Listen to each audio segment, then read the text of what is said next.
नमस्कार दोस्तों, आप सभी का स्वागत है हमारी YouTube channel BCS basic physics में। आज के इस वीडियो में हम चर्चा करेंगे कक्षा 12 का टॉपिक भू चुंबकत्व है। इस वीडियो में आप देखेंगे कि भू चुंबकत्व होता क्या है, भू चुंबकत्व की पुष्टि करने वाले कुछ तथ्य हम देखेंगे, भू चुंबकत्व के कुछ विभिन्न सिद्धांत देखेंगे और इससे रिलेटेड कुछ महत्वपूर्ण डेफिनेशंस यहाँ पर हम चर्चा करने वाले हैं। सबसे पहले तो हम बात करते हैं भू चुंबकत्व है क्या।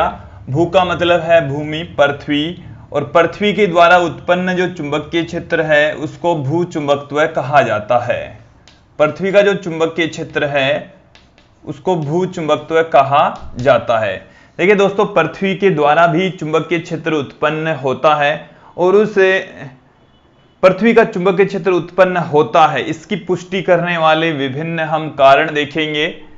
पृथ्वी के चुंबकीय क्षेत्र की पुष्टि करने वाले तथ्य, पृथ्वी के चुंबकीय क्षेत्र की पुष्टि करने वाले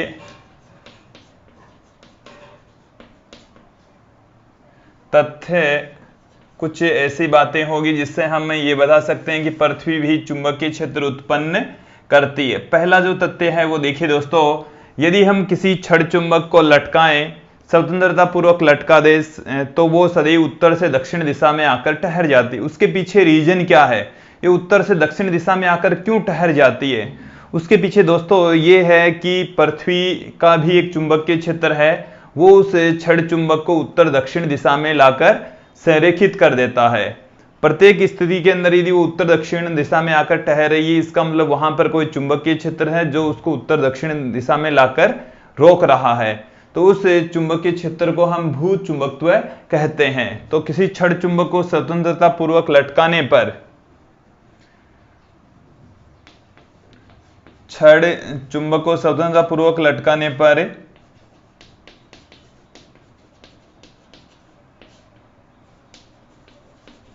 स्वतंत्र लटकाने पर उत्तर दक्षिण दिशा में ठहरना, यदि उत्तर दक्षिण दिशा में ठहर रही है छड़ चुंबक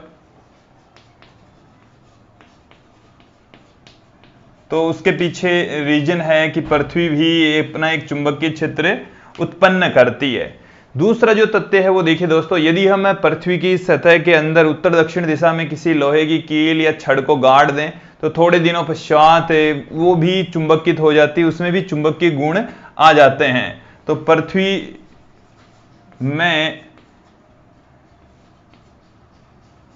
पृथ्वी में लोहे की छड़ ले सकते हैं या कोई अन्य धातु जो चुंबक को अपनी ओर आकर्षित करती है। छड़ को गाड़ने पर थोड़े दिनों बाद में उसका क्या हो जाएगा, थोड़े दिनों पश्चात, कई वर्षों के पश्चात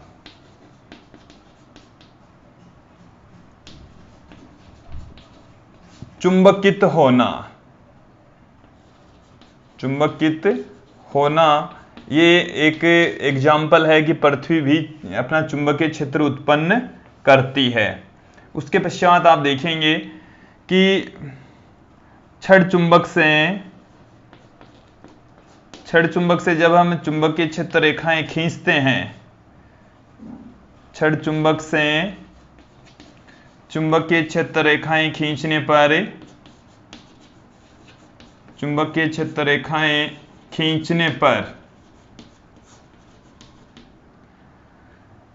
पर उदासीन बिंदु का प्राप्त होना, उदासीन बिंदु प्राप्त हो रहा है। इसका मतलब जो छड़ चुंबक है वो देखिए दोस्तों, जैसे हम बात करें कि जो इधर उत्तरी ध्रुव है, इधर दक्षिणी ध्रुव है, ये उत्तर दिशा में इस तरीके से रखा हुआ है। यहां से मैग्नेटिक लाइंस इधर से इस तरीके से जाएगी, उत्तरी सिरे से निकलेगी, दक्षिणी सिरे में प्रवेश करेगी, तो इसकी जो चुंबक की निरक्ष पर यहां पर एक उदासीन बिंदु प्राप्त होगा। उदासीन बिंदु प्राप्त हो रहा है, इसका मतलब इस वाला जो चुंबकीय क्षेत्र है वो किसी अन्य चुंबकीय क्षेत्र से निरस्त हो रहा है। हम ये कह सकते हैं जो अन्य चुंबकीय क्षेत्र है वो पृथ्वी का ही चुंबकीय क्षेत्र है। तो ये जो कुछ बातें हैं जिनके आधार पर हम बता सकते हैं कि पृथ्वी भी अपना एक चुंबकीय क्षेत्र उत्पन्न करती है। दोस्तों, हम ये जानते हैं कि पृथ्वी स्वयं अपना चुंबकीय क्षेत्र उत्पन्न करती है। पृथ्वी के चुंबकीय क्षेत्र के लिए विभिन्न सिद्धांत दिए गए, उनमें से कुछ जो महत्वपूर्ण सिद्धांत है वो आप लोग देखेंगे यहां पर। पृथ्वी के चुंबकीय क्षेत्र या चुंबकत्व के लिए विभिन्न सिद्धांत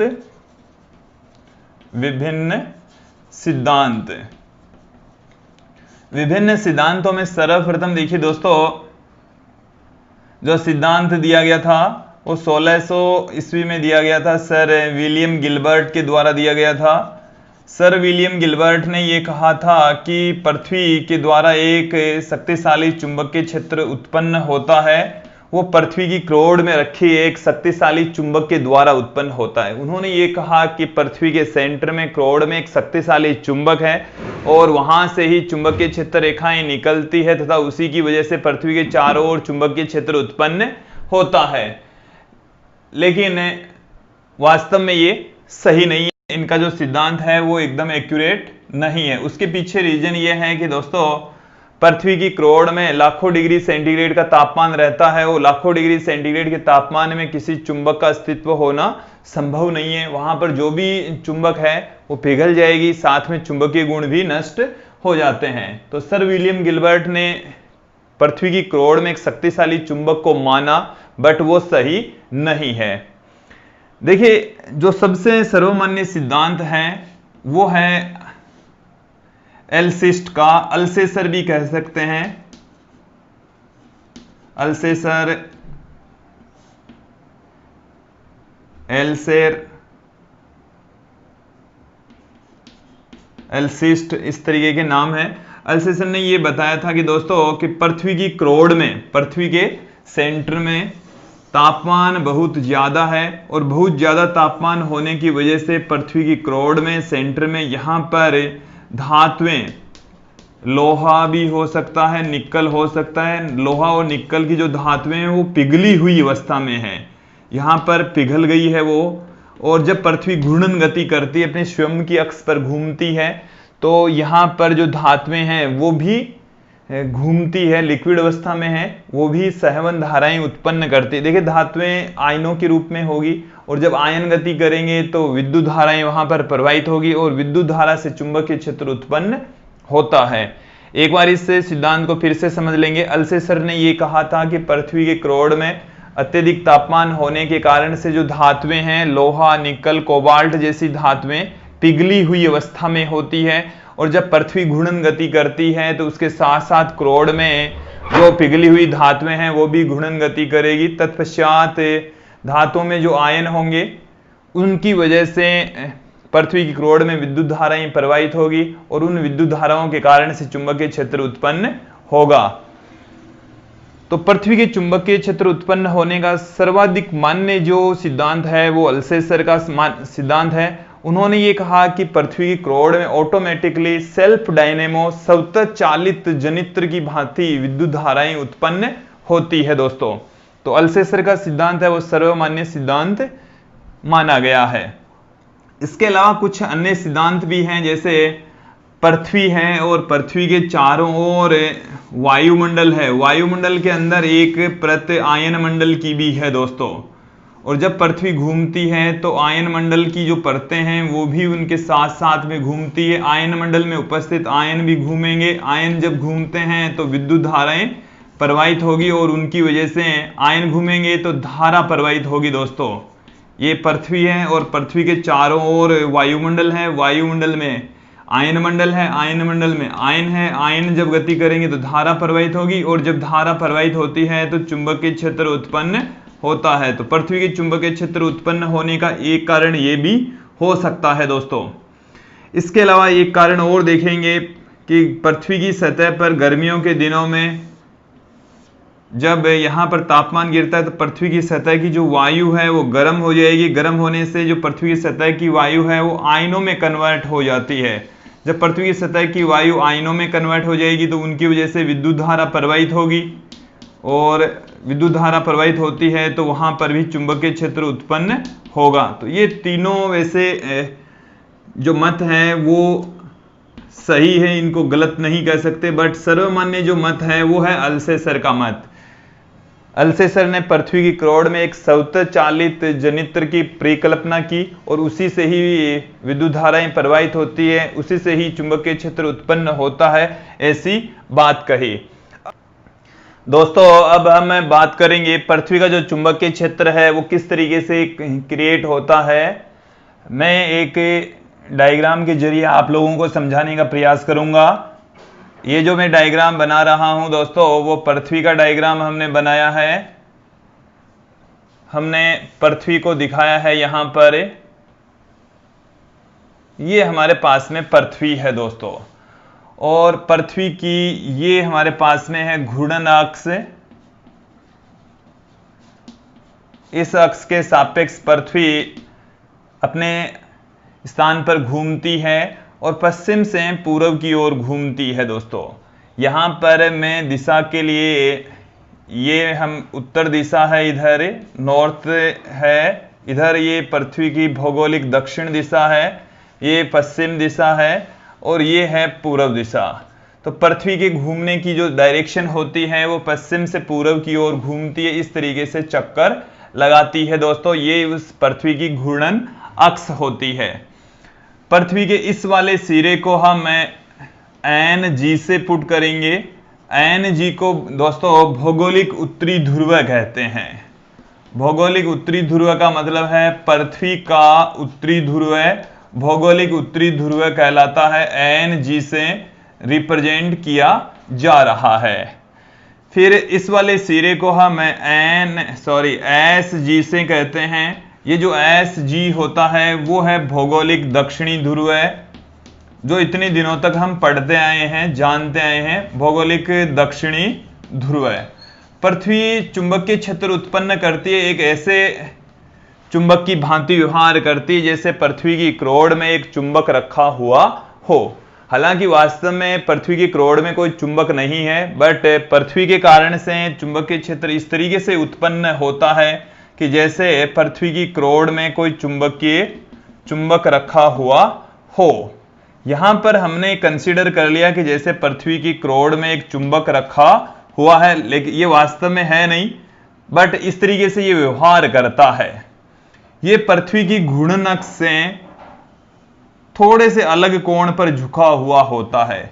यहां पर जो पृथ्वी के अंदर जो चुंबक रखा हुआ है, या जो चुंबक हम मान सकते हैं, हालांकि है नहीं, मान सकते हैं, उसका जो उत्तरी ध्रुव है दोस्तों वो होता है भौगोलिक दक्षिणी ध्रुव की ओर। ये भौगोलिक दक्षिणी ध्रुव है, और पृथ्वी का जो चुंबक है उसका जो उत्तरी ध्रुव है वो भौगोलिक दक्षिणी ध्रुव की ओर होता है। पृथ्वी के द्वारा उत्पन्न चुंबकीय क्षेत्र का उत्तरी ध्रुव है भौगोलिक दक्षिणी ध्रुव की ओर, तथा पृथ्वी के द्वारा उत्पन्न जो चुंबक है उसका जो दक्षिणी ध्रुव है भौगोलिक उत्तरी ध्रुव की ओर होता है, अपोजिट साइड में होगा दोस्तों। तो इसको हम एन एम से पुट कर देंगे। ये जो एन एम है वो है पृथ्वी का चुंबकीय उत्तरी ध्रुव है। पृथ्वी का ये चुंबकीय उत्तरी ध्रुव है दोस्तों, चुंबकीय उत्तरी ध्रुव है, और इसको हम नाम दे देंगे एस एम से।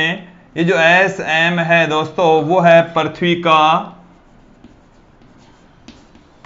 का चुंबकीय दक्षिणी ध्रुव है। पृथ्वी का चुंबकीय दक्षिणी ध्रुव है, जो कि भौगोलिक उत्तरी ध्रुव की ओर होता है। दोनों के बीच का कोण, ये यहां से पृथ्वी के उत्तरी ध्रुव है तथा दक्षिणी ध्रुव है, एक तो भौगोलिक उत्तरी ध्रुव है तथा भौगोलिक दक्षिणी ध्रुव से होकर गुजरने वाली जो रेखा है उसको हम घूर्णन अक्ष कहते हैं, और पृथ्वी के जो चुंबक है उससे गुजरने वाली जो रेखा है इसको हम चुंबकीय अक्ष कहेंगे। तो पृथ्वी की चुंबकीय अक्ष तथा घूर्णन अक्ष के बीच का जो कोण है वो दोस्तों होता है 11.3 डिग्री। ये बात भी मैं यहां पर पुट कर रहा हूं दोस्तों। पृथ्वी की घूर्णन अक्ष, जिस अक्ष के रेस्पेक्ट पृथ्वी घूर्णन गति कर रही है, वह पृथ्वी की चुंबकीय अक्ष पृथ्वी की चुंबकीय अक्ष के मध्य का कोण 11.3 डिग्री होता है दोस्तों। 11.3 डिग्री का एंगल होगा पृथ्वी की घूर्णन अक्ष तथा पृथ्वी की चुंबकीय अक्ष के मध्य का। यहां तक आप लोगों को समझ में आ गया होगा। अब देखिए दोस्तों, एक तल यहां से गुजरेगा जो कि पृथ्वी के केंद्र से होकर गुजर रहा है, पृथ्वी के घूर्णन अक्ष के ठीक लंबवत, और केंद्र से होकर गुजरने वाला जो तल है, इस तल को हम कहते हैं भौगोलिक निरक्ष। भौगोलिक निरक्ष कहा जाता है। और देखिए दोस्तों, जो पृथ्वी की चुंबक है उसके चुंबकीय अक्ष तथा उससे भी केंद्र से गुजरने वाला जो तल है उसको हम पृथ्वी का चुंबकीय निरक्ष कहेंगे। पृथ्वी की चुंबकीय निरक्ष कहा जाता है दोस्तों। तो यहां पर आप देखेंगे कि पृथ्वी के द्वारा उत्पन्न जो चुंबकीय क्षेत्र है वो घूर्णन अक्ष से कुछ कोण पर रखी चुंबक की भांति कार्य करता है। घूर्णन अक्ष तथा पृथ्वी की चुंबकीय अक्ष के बीच का कोण 11.3 डिग्री होता है। यदि हम इनके लिए चुंबकीय क्षेत्र रेखाएं खींचें तो देखिए दोस्तों, यदि चुंबकीय क्षेत्र रेखाएं खींची जाए तो किस प्रकार की प्राप्त होगी। मैं यहां पर फिर से पृथ्वी का निर्माण कर रहा हूं दोस्तों। ये हमारे पास में पृथ्वी की घूर्णन अक्ष है। मैंने घूर्णन अक्ष को डॉटेड लाइन से दिखाया है और यहाँ पर पृथ्वी रखी हुई है। पृथ्वी के अंदर चुंबक रखी हुई है जिसका उत्तरी ध्रुव इधर की ओर, दक्षिणी ध्रुव इधर की ओर होता है, जबकि भौगोलिक उत्तरी ध्रुव इधर है, भौगोलिक दक्षिणी ध्रुव इधर है। यह भौगोलिक दक्षिणी ध्रुव है। यहां से मैग्नेटिक लाइन से उत्तरी ध्रुव से निकलेगी दोस्तों इस तरीके से, और जो दक्षिणी ध्रुव उसमें प्रवेश करती है। ये इस तरीके से मैग्नेटिक लाइंस उपस्थित होती है दोस्तों। इस तरीके से मैग्नेटिक लाइंस मौजूद रहेगी।